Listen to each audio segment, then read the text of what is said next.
মা, আমি জানি না তুমি কেমন আছো। নিশ্চয়ই ভালো আছো। বাবা ভালো আছে? আচ্ছা, বাবা কি এখনো তোমার সঙ্গে ঝগড়া করে রোজ? তা করুক একটুখানি। সারা জীবন দারিদ্র্যের সঙ্গে যুদ্ধ করে লোকটা তো তোমার সঙ্গ ছাড়া কিছুই পায়নি। আর তুমিও তো বাবাকে খুব ভালোবাসো। আমার মনে আছে যেদিন বাবার রাত হতো বাড়ি ফিরতে, আমাদের খাইয়ে দিয়ে তুমি না খেয়ে কেমন দরজার কাছে বসে থাকতে মনমরা হয়ে। বড় হয়ে বুঝেছিলাম ওটাই ভালোবাসা। ভালোবাসা সবার কপালে থাকে না মা। আচ্ছা মা, যে আম গাছটার নিচে বসে সারাদিন আমি ধুলো নিয়ে খেলা করতাম, কাদামাটি দিয়ে পাখি ঘোড়া হাঁস তৈরি করতাম, আর তুমি কাজের ফাঁকে ফাঁকে এসে আমাকে দেখে যেতে আর বলতে, ইস একেবারে ভূত হয়ে গেছিস, সেই আম গাছটা এখনো আছে মা। আর মা, বাবার সেই সাইকেলটা আছে যেটাকে বাবা রোজ ছেঁড়া কাপড় দিয়ে পরিষ্কার করত আর নারকেল তেল লাগিয়ে দিত বল বিয়ারিংগুলোয়। ওটাতেই তো আমি সাইকেলে চড়া শিখেছি। কি যে আনন্দ হয়েছিল না যেদিন প্রথম সাইকেলে চড়া শিখলাম। এখন আমার কোনো আনন্দ নেই মা জীবনে। আমার জীবনের আনন্দ খুশিগুলো সব মেঘ হয়ে উড়ে গেছে আকাশে, যার নাগাল আমি আর কোনো দিনও পাবো না। যে রঙিন স্বপ্নকে বাস্তব ভেবে তোমাদের সবাইকে ছেড়ে 1000 মাইল দূরে চলে এসেছিলাম, সে স্বপ্ন মিথ্যে হয়ে গেছে অনেক দিন আগেই। আমি আর কোনো স্বপ্নই দেখি না মা।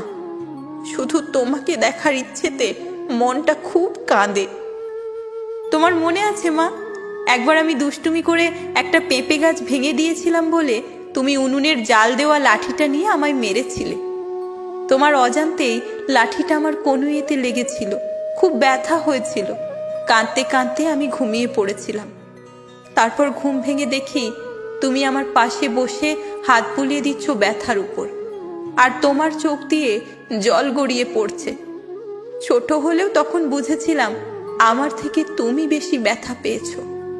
এখন ইচ্ছে করে খুব করে কাঁদি তোমার পা দুটো জড়িয়ে ধরে, আর আমার চোখের জল তোমার দুটো পা গড়িয়ে পড়বে, আর তুমি আবার সেই ছোট্টবেলার মতো ঘুম পাড়িয়ে দেবে সেই গানটা গেয়ে, ঘুম পাড়ানি মাসি পিসি আয়না কাছে আয়, সোনার কাঠি বলিয়ে দিবি খোকন সোনার গায়। আর আমি চুপটি করে ঘুমিয়ে পড়ব। তারপর সকালবেলা তুমি ডাকবে, এই বাবু ওঠ, পড়তে বসতে হবে বাবা। খুব মনে পড়ে মা ছোটবেলার সেই সন্ধেগুলো। আমায় কোলে নিয়ে তুমি বলতে, চাঁদ মামা টিপ দিয়ে যা, আর আমার কপালে আঙুল দিয়ে একটা টিপ এঁকে দিতে। জানো মা, এখন আমি রোজ কপালে হাত দিয়ে সেই টিপটা খুঁজি যেখানে তুমি আমার সব সুখ রেখে দিয়েছিলে। এখন আমি সারা রাত চোখ বুজে পড়ে থাকি, কখন তুমি আসবে হাত বুলিয়ে দেবে আমার বুকে, যে বুকে এখন এক রাশ ব্যথা। এসো না মা, আবার কোলে বসিয়ে চাঁদের চরকা বুড়ির সুতো কাটা দেখাবে। তোমার মনে আছে মা, একবার আমি আকাশের একটা উল্কা দেখে আনন্দে লাফিয়ে উঠেছিলাম, আর আমার মাথাটা তোমার নাকে লেগেছিল খুব জোরে। তুমি কিন্তু তোমার নাকে হাত বোলাওনি, আমার মাথায় হাত বুলিয়ে দিয়েছিলে। যদিও আমার লাগেনি খুব একটা।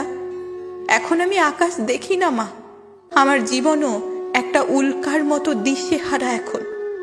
আজকে আমার ভীষণ জ্বর, কেউ নেই কপালে হাত দিয়ে দেখার মতো। আজকে খুব মনে পড়ছে সেই দিনগুলো যখন জ্বর হলে আমি বিছানায় ছটপট করতাম, তুমি পাশে বসে কপালে জলপটি দিয়ে দিতে আর বলতে, খুব কষ্ট হচ্ছে না রে বাবু, আর পায়ে হাত দিয়ে বলতে, এই দেখ তোর পা গরম হয়ে গেছে, জ্বর নেমে যাচ্ছে মাথা থেকে। তখন 102 জ্বর নিয়েও মনে হতো জ্বরটা কমে আসছে। আজ সন্ধে থেকে শুয়ে আছি, আর কেন জানি না শুধু মনে হচ্ছে তুমি আসবে। সত্যি তুমি আসবে? এসো না মা, আজ খুব ইচ্ছে করছে তোমার আদর খেতে, তোমাকে দেখতে। একবারটি এসো না মা, তোমার পায়ে জড়িয়ে ধরে বলি, এই স্বর্গ ছেড়ে আমি আর কখনো কোথাও যাব না। মা দেখো, এই আমি চোখ বুজে শুয়ে পড়লাম, সকালে তুমি এসে বলো কিন্তু, এই বাবু ওঠ, আর কত ঘুমাবি, দেখ বেলা কত উপরে উঠে গেছে। তুমি যদি না আসো, না ডাকো, তাহলে আমি আর কখনো উঠবো না, কোনো দিন না।